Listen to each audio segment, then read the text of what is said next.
Les portes de l'imagination présentent La chute de la maison Usher par Edgar Allan Poe, lu par Gaspard Lemoine.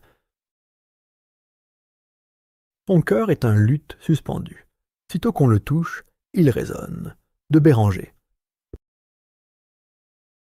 Pendant toute une journée d'automne, journée fuligineuse, sombre et muette, où les nuages pesaient lourds et bas dans le ciel, j'avais traversé seul et à cheval une étendue de pays singulièrement lugubre, et enfin, comme les ombres du soir approchaient, je me trouvais en vue de la mélancolique maison Usher. Je ne sais comment cela se fit. Mais, au premier coup d'œil que je jetai sur le bâtiment, un sentiment d'insupportable tristesse pénétra mon âme. Je dis insupportable, car cette tristesse n'était nullement tempérée par une parcelle de ce sentiment dont l'essence poétique fait presque une volupté, et dont l'âme est généralement saisie en face des images naturelles les plus sombres de la désolation et de la terreur. Je regardais le tableau placé devant moi, et rien qu'à voir la maison et la perspective caractéristique de ce domaine, les murs qui avaient froid, les fenêtres semblables à des yeux distraits, quelques bouquets de joncs vigoureux, quelques troncs d'arbres blancs et dépéris, j'éprouvais cet entier affaissement d'âme qui, parmi les sensations terrestres, ne peut se mieux comparer qu'à l'arrière-rêverie du mangeur d'opium, à son navrant retour à la vie journalière, à l'horrible et lente retraite du voile. C'était une glace au cœur, un abattement, un malaise, une irrémédiable tristesse de pensée qu'aucun aiguillon de l'imagination ne pouvait raviver ni pousser au grand. Qu'était donc? Je m'arrêtais pour y penser. Qu'était donc ce je ne sais quoi qui m'énervait ainsi en contemplant la maison Usher? C'était un mystère tout à fait insoluble, et je ne pouvais pas lutter contre les pensées ténébreuses qui s'amoncelaient sur moi pendant que j'y réfléchissais. Je fus forcé de me rejeter dans cette conclusion peu satisfaisante qu'il existe des combinaisons d'objets naturels très simples qui ont la puissance de nous affecter de cette sorte, et que l'analyse de cette puissance gît dans des considérations où nous perdrions pied.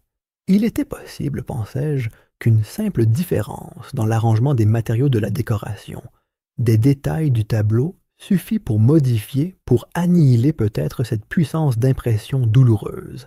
Et, agissant d'après cette idée, je conduisis mon cheval vers le bord escarpé d'un noir et lugubre étang qui, miroir immobile, s'étalait devant le bâtiment, et je regardais, mais avec un frisson plus pénétrant encore que la première fois, les images répercutées et renversées des joncs grisâtres, des troncs d'arbres sinistres et des fenêtres semblables à des yeux sans pensée.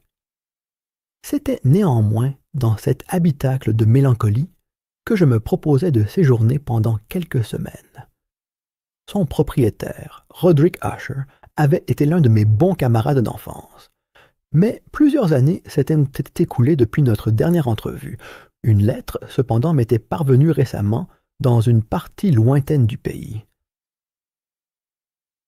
Une lettre de lui, dont la tournure follement pressante n'admettait pas d'autre réponse que ma présence même. L'écriture portait la trace d'une agitation nerveuse.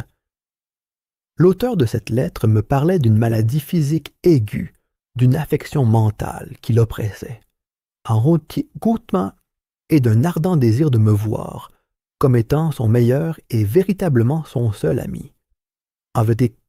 Espérant trouver dans la joie de ma société quelque soulagement à son mal. C'était le ton dans lequel toutes ces choses et bien d'autres encore étaient dites.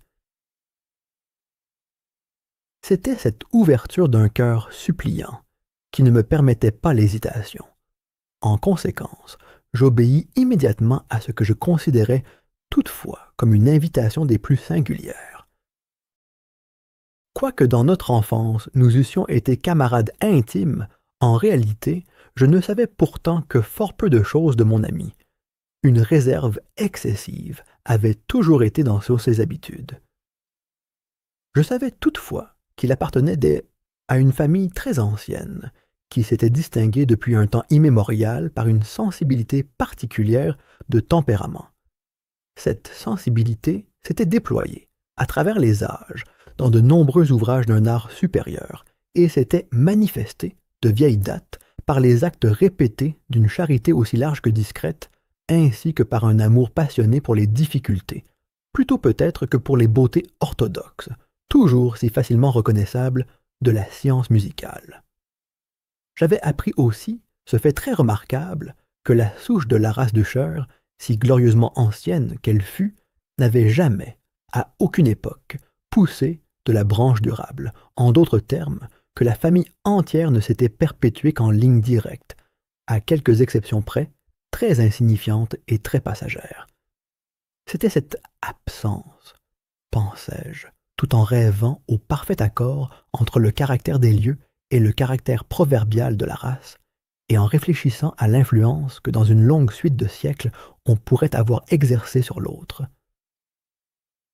C'était peut-être cette absence de branche collatérale et la transmission constante de père en fils du patrimoine et du nom, qui avaient à la longue si bien identifié les deux, que le nom primitif du domaine s'était fondu dans la bizarre et équivoque appellation de maison Usher.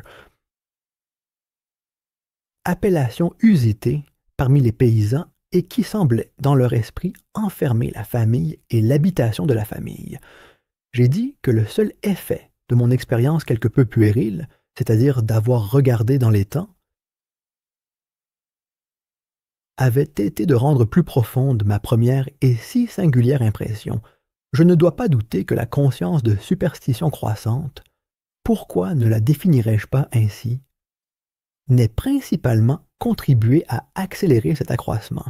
Telle est, je le savais de vieille date, la loi paradoxale de tous les sentiments qui ont la terreur pour base. Et ce fut peut-être l'unique raison qui fit que, quand mes yeux, laissant l'image dans les temps, se relevèrent vers la maison elle-même, une étrange idée me poussa dans l'esprit. Une idée si ridicule en vérité que, si j'en fais mention, c'est seulement pour montrer la force vive des sensations qui m'oppressent.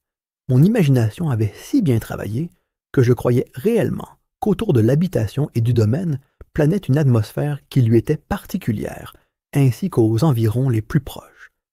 Une atmosphère qui n'avait pas d'affinité avec l'air du ciel, mais qui s'exhalait des arbres dépéris, des murailles grisâtres et de l'étang silencieux, une vapeur mystérieuse et pestilentielle, à peine visible, lourde, paresseuse et d'une couleur plombée.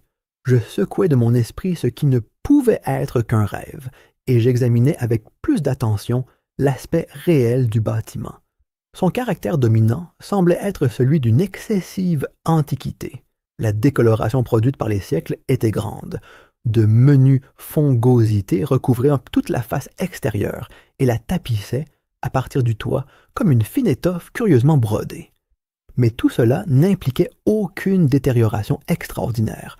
Aucune partie de la maçonnerie n'était tombée, et il semblait qu'il y eût une contradiction étrange entre la consistance générale intacte de toutes ces parties et l'état particulier des pierres émiettées, qui me rappelait complètement la spécieuse intégrité de ces vieilles boiseries qu'on a laissées longtemps pourrir dans quelques caves oubliées, loin du souffle de l'air extérieur. À part cet indice d'un vaste délabrement, l'édifice ne donnait aucun symptôme de fragilité.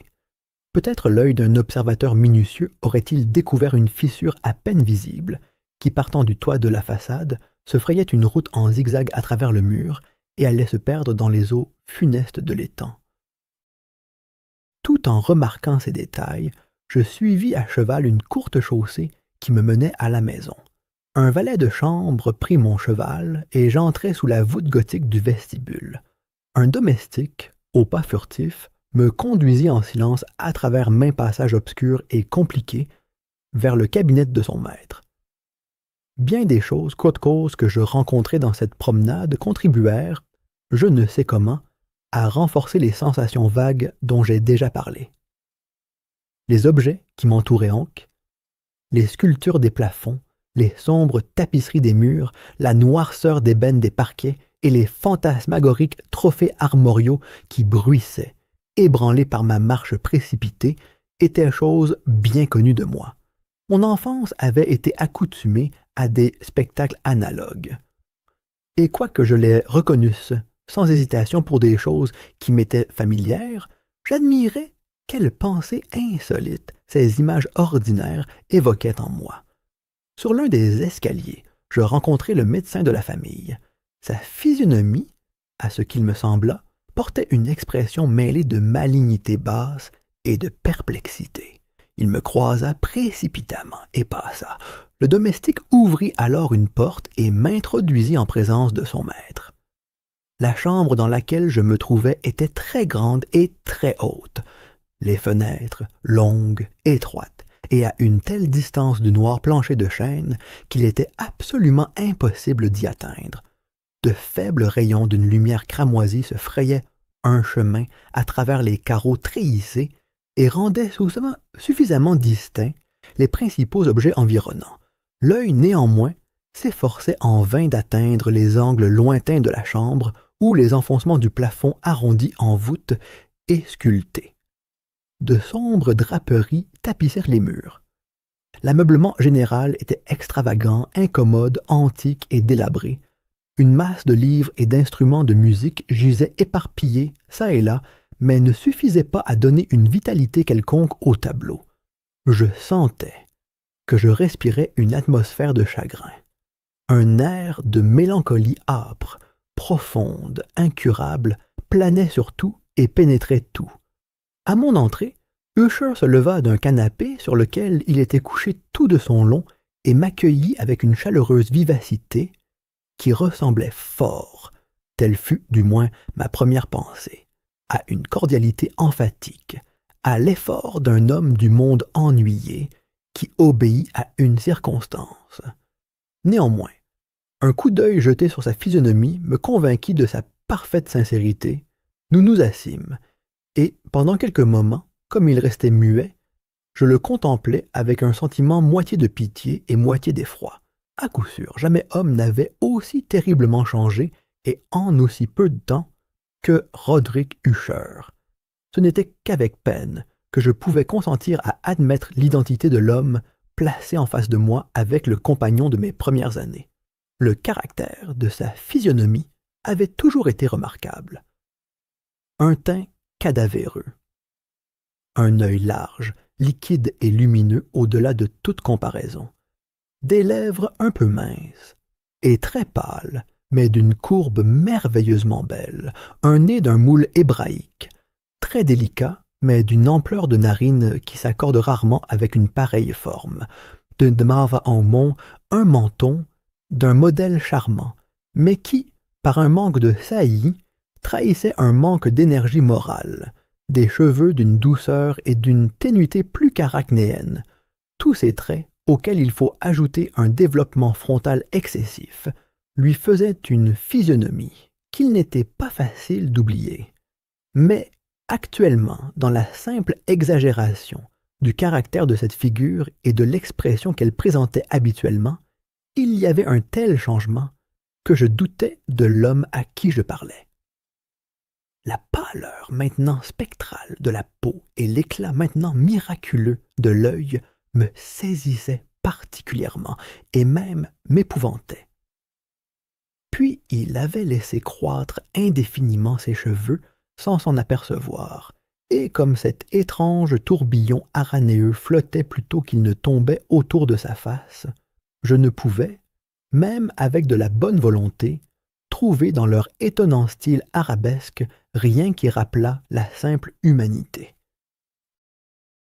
Je fus tout d'abord frappé d'une certaine incohérence, d'une inconsistance dans les manières de mon ami, et je découvris bientôt que cela provenait d'un effort incessant, aussi faible que puéril, pour maîtriser une trépidation habituelle.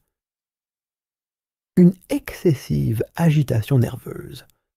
Je m'attendais bien à quelque chose dans ce genre, et j'y avais été préparé non seulement par sa lettre, mais aussi par le souvenir de certains traits de son enfance et par des conclusions déduites de sa singulière conformation physique et de son tempérament. Son action était alternativement vive et indolente. Sa voix passait rapidement d'une indécision tremblante, quand les esprits vitaux semblaient entièrement absents,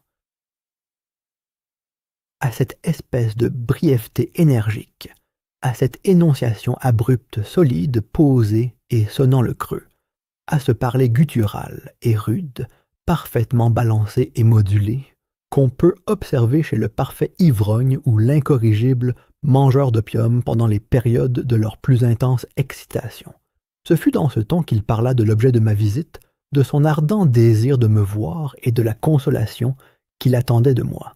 Il s'étendit assez longuement et s'expliqua à sa manière sur le caractère de sa maladie.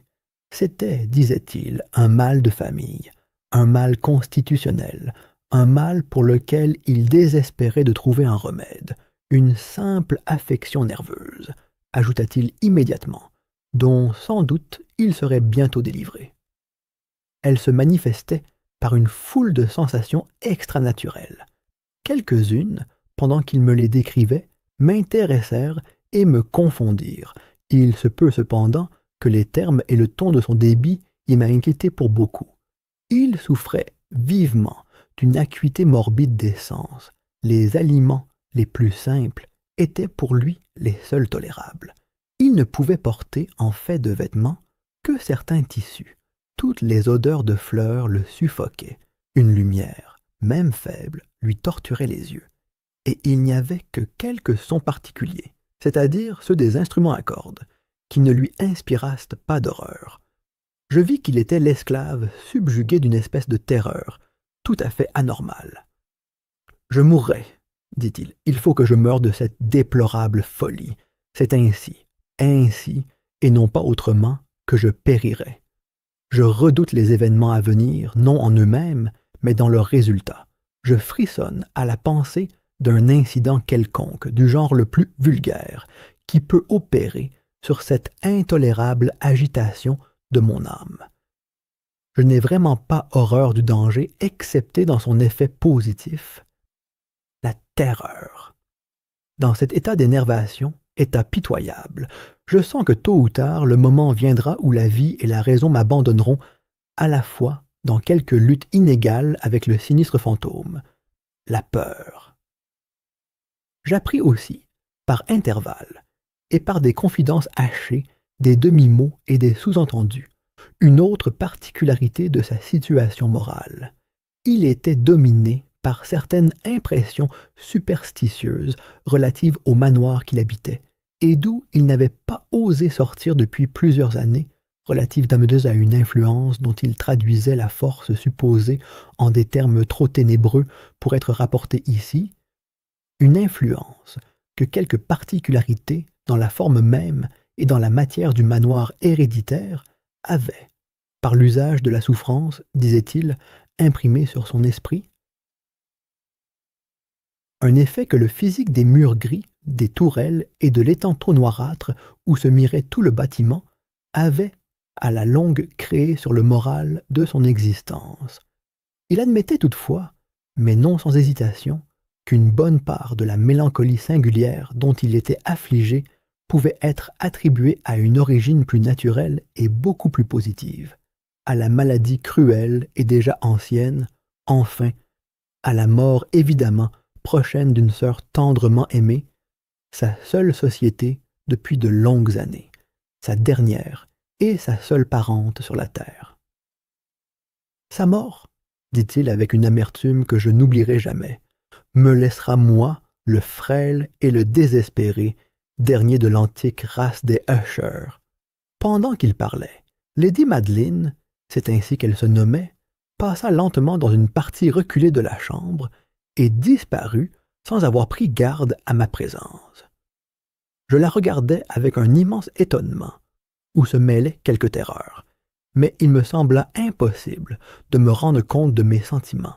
Une sensation de stupeur m'oppressait pendant que mes yeux suivaient ces pas qui s'éloignaient. Lorsque enfin une porte se fut fermée sur elle, mon regard chercha instinctivement et curieusement la physionomie de son frère, mais il avait plongé sa face dans ses mains, et je pus voir seulement qu'une pâleur plus qu'ordinaire s'était répandue sur les doigts amaigris, à travers lesquels filtrait une pluie de larmes passionnées. La maladie de Lady Madeline avait longtemps bafoué la science de ses médecins. Une apathie fixe, un épuisement graduel de sa personne, et des crises fréquentes, quoique passagères, d'un caractère presque cataleptique, en étaient les diagnostics très singuliers. Jusque-là, elle avait bravement porté le poids de la maladie et ne s'était pas encore résignée à se mettre au lit. Mais, sur la fin du soir, de mon arrivée au château, elle cédait. Comme son frère me le dit dans la nuit avec une inexprimable agitation. À la puissance écrasante du fléau, et j'appris que le coup d'œil que j'avais jeté sur elle serait probablement le dernier, que je ne verrais plus la dame, vivante du moins. Pendant les quelques jours qui suivirent, son nom ne fut prononcé ni par Usher ni par moi, et durant cette période, je m'épuisais en efforts pour alléger la mélancolie de mon ami. Nous peignîmes et nous lûmes ensemble, ou bien j'écoutais, comme dans un rêve, ses étranges improvisations sur son éloquente guitare. Et ainsi, à mesure qu'une intimité de plus en plus étroite m'ouvrait plus familièrement les profondeurs de son âme, je reconnaissais plus amèrement la vanité de tous mes efforts pour ranimer un esprit, d'où la nuit, comme une propriété qui lui aurait été inhérente, déversait sur tous les objets de l'univers physique et moral une irradiation incessante de ténèbres. Je garderai toujours le souvenir de maintes heures solennelles que j'ai passées seul avec le maître de la maison Usher, mais j'essayerai vainement de définir le caractère exact des études ou des occupations dans lesquelles il m'entraînait ou me montrait le chemin. Une idéalité ardente, excessive, morbide, projetait sur toute chose sa lumière sulfureuse. Ces longues et funèbres improvisations résonneront éternellement dans mes oreilles. Entre autres choses, je me rappelle douloureusement une certaine paraphrase singulière, une perversion de l'air, déjà fort étrange, de la dernière valse de von Weber. Quant aux peintures que couvait sa laborieuse fantaisie et qui arrivaient, touche par touche, à un vague qui me donnait le frisson, un frisson d'autant plus pénétrant que je frissonnais sans savoir pourquoi, quant à ces peintures, si vivantes pour moi que j'ai encore leurs images dans mes yeux, j'essayerais vainement d'en extraire un échantillon suffisant qui pût tenir dans le compas de la parole écrite. Par l'absolue simplicité, par la nudité de ses dessins, il arrêtait, il subjuguait l'attention. Si jamais mortel peignit une idée, ce mortel fut Roderick Usher. Pour moi, du moins, dans les circonstances qui m'entouraient, il s'élevait des pures abstractions que l'hypocondriaque s'ingéniait à jeter sur sa toile, une terreur intense, irrésistible, dont je n'ai jamais senti l'ombre dans la contemplation des rêveries de Fuseli lui-même, éclatantes sans doute, mais encore trop concrètes. Il est une des conceptions fantasmagoriques de mon ami où l'esprit d'abstraction n'avait pas une part aussi exclusive et qui peut être esquissée, quoique faiblement, par la parole. C'était un petit tableau représentant l'intérieur d'une cave ou d'un souterrain immensément long, rectangulaire, avec des murs bas polis blancs, sans aucun ornement, sans aucune interruption. Certains détails, accessoires de la composition servaient à faire comprendre que cette galerie se trouvait à une profondeur excessive au-dessous de la surface de la terre. On n'apercevait aucune issue dans son immense parcours. On ne distinguait aucune torche, aucune source artificielle de lumière, et cependant une effusion de rayons intenses roulait de l'un à l'autre bout et baignait le tout d'une splendeur fantastique et incompréhensible. J'ai dit un mot de l'état morbide d'une air acoustique, qui rendait pour le malheureux toute musique intolérable, excepté certains effets des instruments à cordes. C'était peut-être les étroites limites dans lesquelles il avait confiné son talent sur la guitare qui avait, en grande partie, imposé à ses compositions leur caractère fantastique. Mais, quant à la brûlante facilité de ses improvisations, on ne pouvait s'en rendre compte de la même manière. Il fallait évidemment qu'elles fussent, et elles étaient, en effet, dans les notes aussi bien que dans les paroles de ces étranges fantaisies. Car il accompagnait souvent sa musique de paroles improvisées et rimées, le résultat de cet intense recueillement et de cette concentration des forces mentales qui ne se manifestent, comme je l'ai déjà dit, que dans les cas particuliers de la plus haute excitation artificielle. D'une de ces rhapsodies, je me suis rappelé facilement les paroles.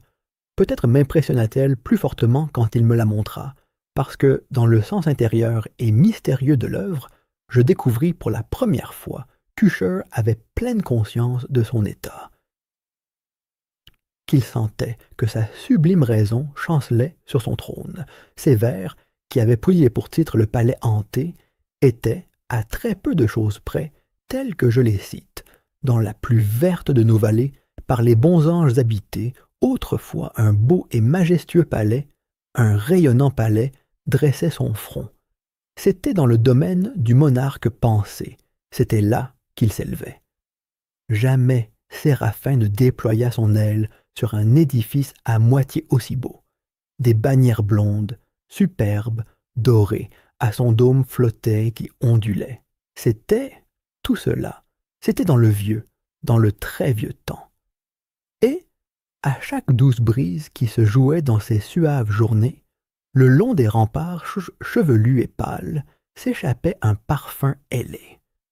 Les voyageurs, dans cette heureuse vallée, à travers deux fenêtres lumineuses, voyaient des esprits qui se mouvaient harmonieusement au commandement d'un luth bien accordé, tout autour d'un trône où, siégeant, un vrai Porphyrogénète, celui-là, dans un apparat digne de sa gloire, apparaissait le maître du royaume, et tout étincelante de nacre et de rubis était la porte du beau palais par laquelle coulait à flot, et pétillait incessamment une troupe d'échos dont l'agréable fonction était simplement de chanter, avec des accents d'une exquise beauté, l'esprit et la sagesse de leur roi. Mais des êtres de malheur, en robe de deuil, ont assailli la haute autorité du monarque. Ah, pleurons, car jamais l'aube d'un lendemain ne brillera sur lui, le désolé. Et, tout autour de sa demeure, la gloire qui s'empourprait et florissait n'est plus qu'une histoire, souvenir ténébreux des vieux âges défunts. Et maintenant, les voyageurs, dans cette vallée, à travers les fenêtres rougeâtres, voient tout de vastes formes qui se meuvent fantastiquement au son d'une musique discordante, pendant que, comme une rivière rapide et lugubre, à travers la porte pâle, une hideuse multitude se rue éternellement qui va éclatant de rire, ne pouvant plus sourire.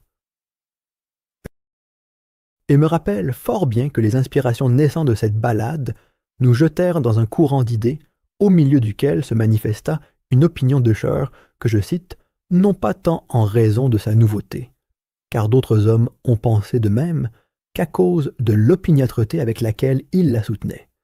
Cette opinion, dans sa forme générale, n'était autre que la croyance à la sensitivité de tous les êtres végétaux.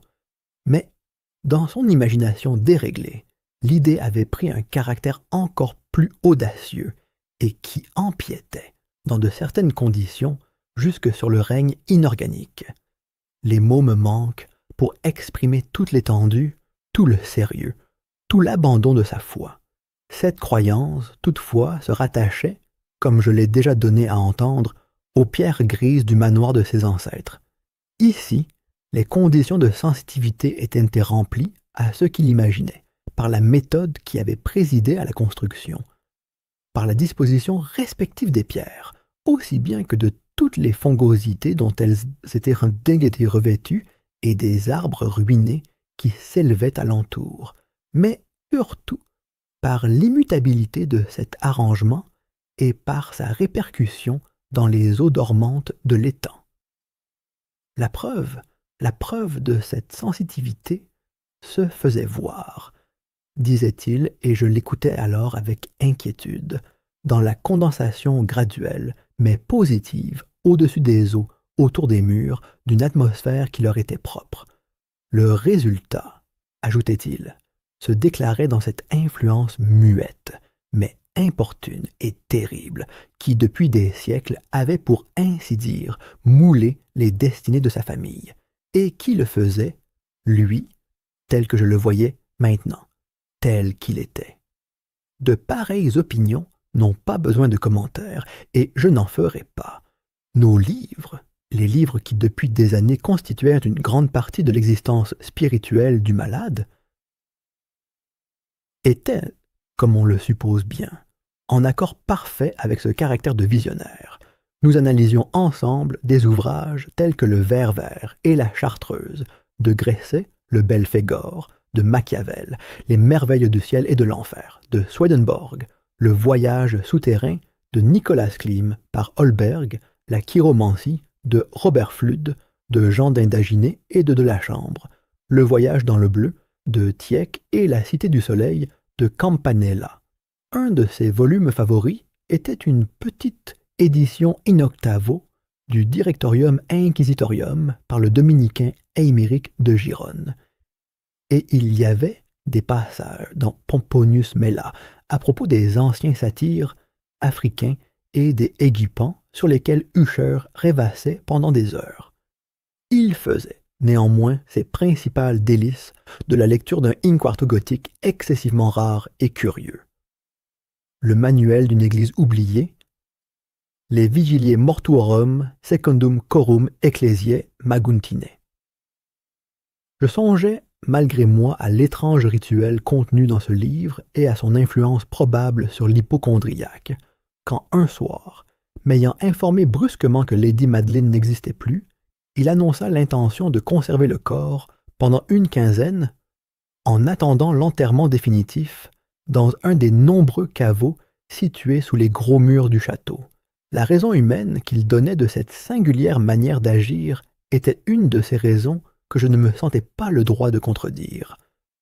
Comme frère, me disait-il, il avait pris cette résolution en considération du caractère insolite de la maladie de la défunte, d'une certaine curiosité importune et indiscrète de la part des hommes de science, et de la situation éloignée et fort exposée du caveau de famille. J'avouerai que, quand je me rappelais la physionomie sinistre de l'individu que j'avais rencontré sur l'escalier, le soir de mon arrivée au château, je n'eus pas envie de m'opposer à ce que je regardais comme une précaution bien innocente, sans doute, mais certainement fort naturelle. À la prière d'Usher, je l'aidais personnellement dans les préparatifs de cette sépulture temporaire. Nous mîmes le corps dans la bière et, à nous deux, nous le portâmes à son lieu de repos. Le caveau dans lequel nous le déposâmes, et qui était resté fermé depuis si longtemps que nos torches, à moitié étouffées dans cette atmosphère suffocante, ne nous permettaient guère d'examiner les lieux, était petit, humide, et n'offrait aucune voie à la lumière du jour. Il était situé à une grande profondeur, juste au-dessous de cette partie du bâtiment où se trouvait ma chambre à coucher. Il avait rempli probablement, dans les vieux temps féodaux, l'horrible office d'oubliette et, dans les temps postérieurs, de cave à serrer la poudre ou toute autre matière facilement inflammable, car une partie du sol et toutes les parois d'un long vestibule que nous traversâmes pour y arriver étaient soigneusement revêtues de cuivre. La porte, de fer massif, avait été l'objet des mêmes précautions. Quand ce poids immense roulait sur ses gonds, il rendait un son singulièrement aigu et discordant. Nous déposâmes donc notre fardeau funèbre sur des tréteaux dans cette région d'horreur. Nous tournâmes un peu de côté le couvercle de la bière, qui n'était pas encore vissé, et nous regardâmes la face du cadavre. Une ressemblance frappante entre le frère et la sœur fixa tout d'abord mon attention, et Usher, devinant peut-être mes pensées, murmura quelques paroles qui m'apprirent que la défunte et lui étaient jumeaux, et que des sympathies d'une nature presque inexplicable avaient toujours existé entre eux. Nos regards, néanmoins, ne restèrent pas longtemps fixés sur la morte, car nous ne pouvions pas la contempler sans effroi. Le mal qui avait mis au tombeau Lady Madeline, dans la plénitude de sa jeunesse, avait laissé, comme cela arrive ordinairement dans toutes les maladies d'un caractère strictement cataleptique, l'ironie d'une faible coloration sur le sein et sur la face, et sur la lèvre ce sourire équivoque et languissant qui est si terrible dans la mort. Nous replaçâmes et nous vissâmes le couvercle, et, après avoir assujetti la porte de fer, nous reprîmes avec lassitude notre chemin vers les appartements supérieurs, qui n'étaient guère moins mélancoliques. Et alors, après un laps de quelques jours pleins du chagrin le plus amer, il s'opéra un changement visible dans les symptômes de la maladie morale de mon ami. Ses manières ordinaires avaient disparu. Ses occupations habituelles étaient négligées, oubliées. Il errait de chambre en chambre d'un pas précipité, inégal et sans but. La pâleur de sa physionomie avait revêtu une couleur peut-être encore plus spectrale, mais la propriété lumineuse de son œil avait entièrement disparu. Je n'entendais plus ce ton de voix âpre qu'il prenait autrefois à l'occasion, et un tremblement qu'on eût dit causé par une extrême terreur caractérisait habituellement sa prononciation.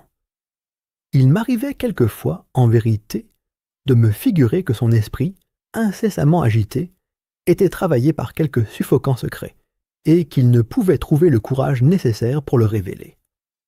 D'autres fois, j'étais obligé de conclure simplement aux bizarreries inexplicables de la folie, car je le voyais, regardant dans le vide pendant de longues heures, dans l'attitude de la plus profonde attention, comme s'il écoutait un bruit imaginaire.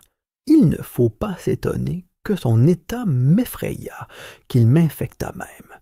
Je sentais se glisser en moi, par une gradation lente mais sûre, l'étrange influence de ces superstitions fantastiques et contagieuses. Ce fut particulièrement une nuit, la 7e ou la 8e depuis que nous avions déposé Lady Madeline dans le caveau. Fort tard, avant de me mettre au lit, que j'éprouvais toute la puissance de ces sensations. Le sommeil ne voulait pas approcher de ma couche.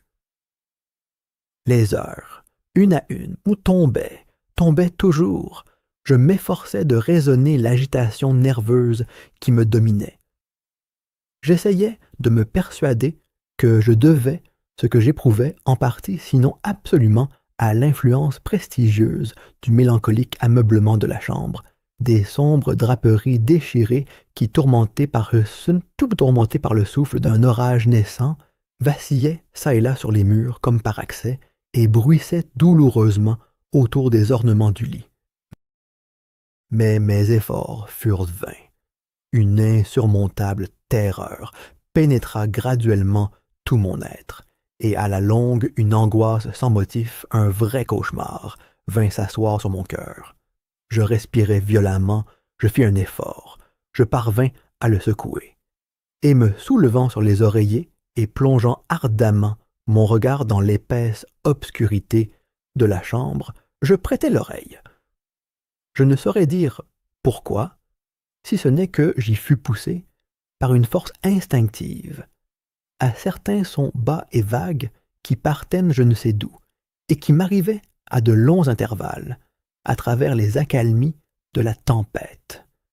Dominé par une sensation intense d'horreur, inexplicable et intolérable, je mis mes habits à la hâte, car je sentais que je ne pourrais pas dormir de la nuit. Et je m'efforçais, en marchant çà et là à grands pas dans la chambre, de sortir de l'état déplorable dans lequel j'étais tombé. J'avais à peine fait ainsi quelques tours, quand un pas léger sur un escalier voisin arrêta mon attention. Je reconnus bientôt que c'était le pas d'Usher. Une seconde après, il frappa doucement à ma porte et entra, une lampe à la main. Sa physionomie était, comme d'habitude, d'une pâleur cadavéreuse, mais il y avait en outre dans ses yeux je ne sais quelle hilarité insensée, et dans toutes ses manières une espèce d'hystérie évidemment contenue. Son air m'épouvanta. Mais tout était préférable à la solitude que j'avais endurée si longtemps, et j'accueillis sa présence comme un soulagement. « Et vous n'avez pas vu cela ?» dit-il brusquement. après quelques minutes de silence et après avoir promené autour de lui un regard fixe. « Vous n'avez donc pas vu cela? Mais attendez, vous le verrez. » Tout en parlant ainsi, et ayant soigneusement abrité sa lampe, il se précipita vers une des fenêtres et l'ouvrit toute grande à la tempête.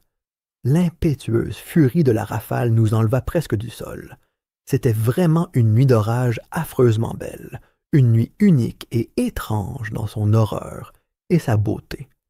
Un tourbillon s'était probablement concentré dans notre voisinage, car il y avait des changements fréquents et violents dans la direction du vent et l'excessive densité des nuages, maintenant descendus si bas qu'ils pesaient presque sur les tourelles du château, ne nous empêchait pas d'apprécier la vélocité vivante avec laquelle ils accouraient l'un contre l'autre de tous les points de l'horizon au lieu de se perdre dans l'espace.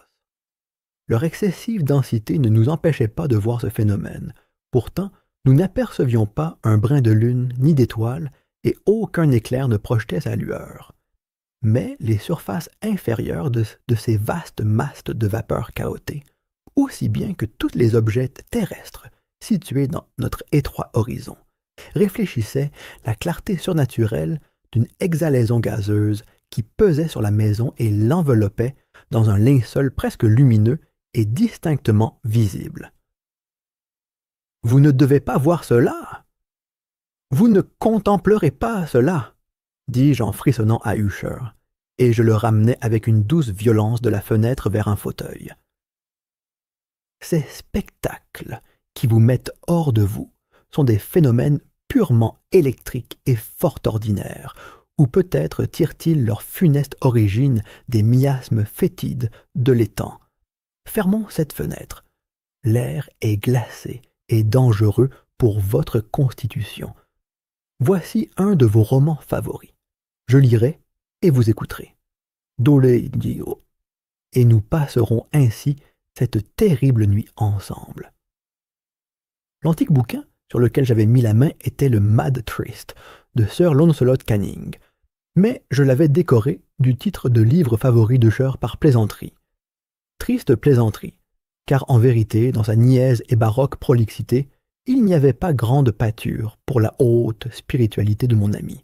Mais c'était le seul livre que j'eusse immédiatement sous la main, et je me berçais du vague espoir que l'agitation qui tourmentait l'hypocondriaque trouverait du soulagement, car l'histoire des maladies mentales est pleine d'anomalies de ce genre, dans l'exagération même des folies que j'allais lui lire. À en juger par l'air d'intérêt étrangement tendu avec lequel il écoutait ou feignait d'écouter les phrases du récit, j'aurais pu me féliciter du succès de ma ruse.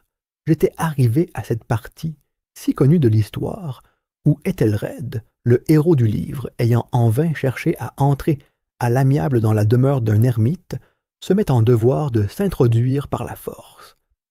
Ici, on s'en souvient, le narrateur s'exprime ainsi. Et Ethelred, qui était par nature un cœur vaillant, et qui maintenant était aussi très fort, en raison de l'efficacité du vin qu'il avait bu, n'attendit pas plus longtemps pour parlementer avec l'ermite, qui avait en vérité l'esprit tourné à l'obstination et à la malice.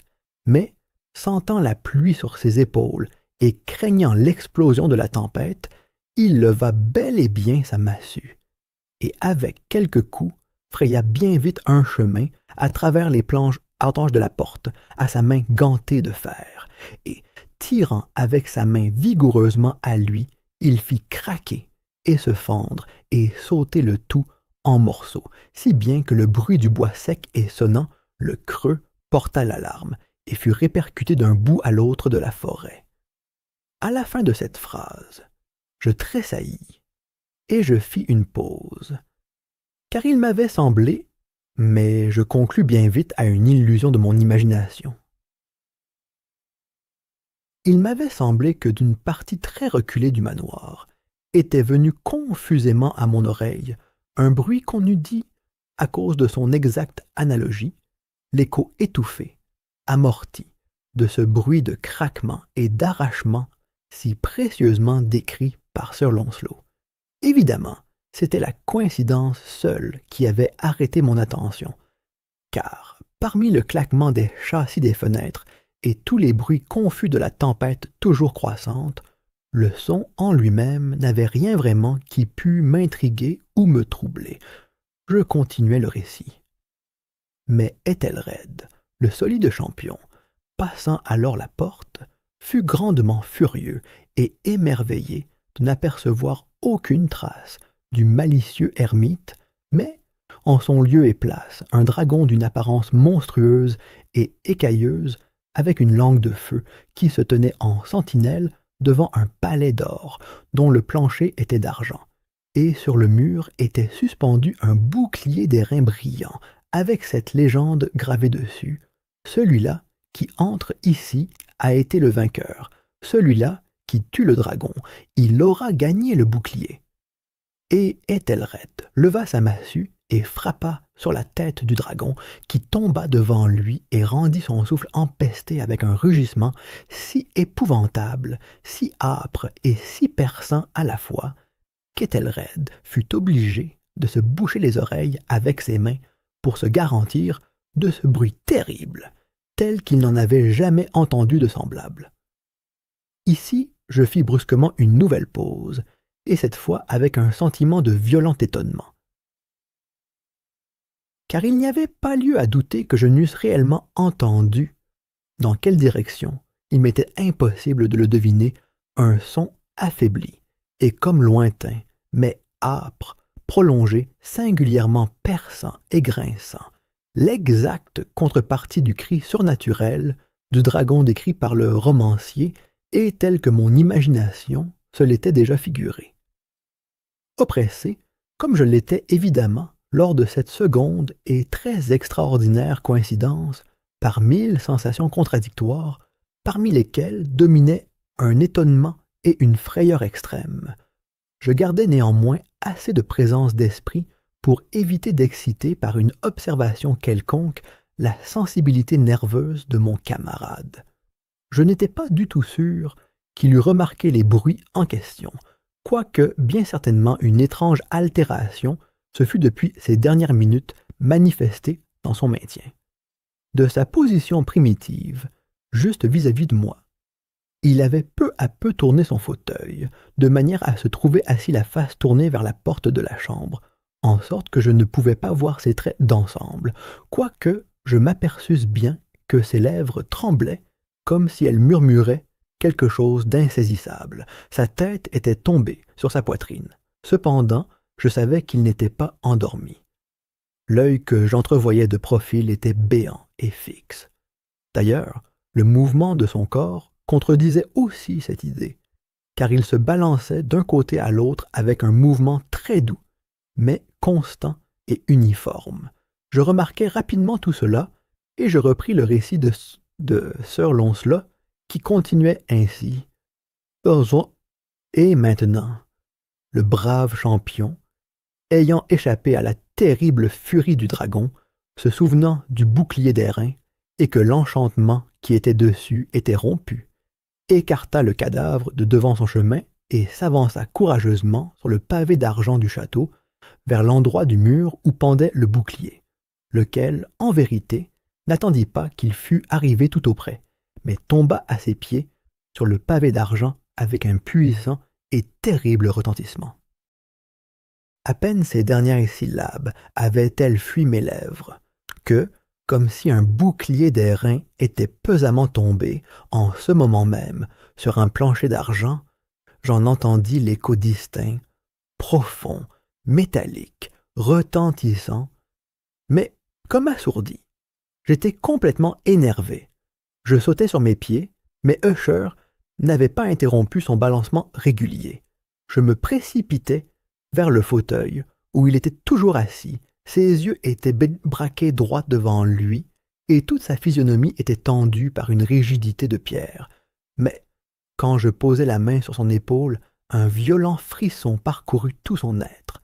Un sourire malsain trembla sur ses lèvres, et je vis qu'il parlait bas, très bas, un murmure précipité et inarticulé, comme s'il n'avait pas conscience de ma présence.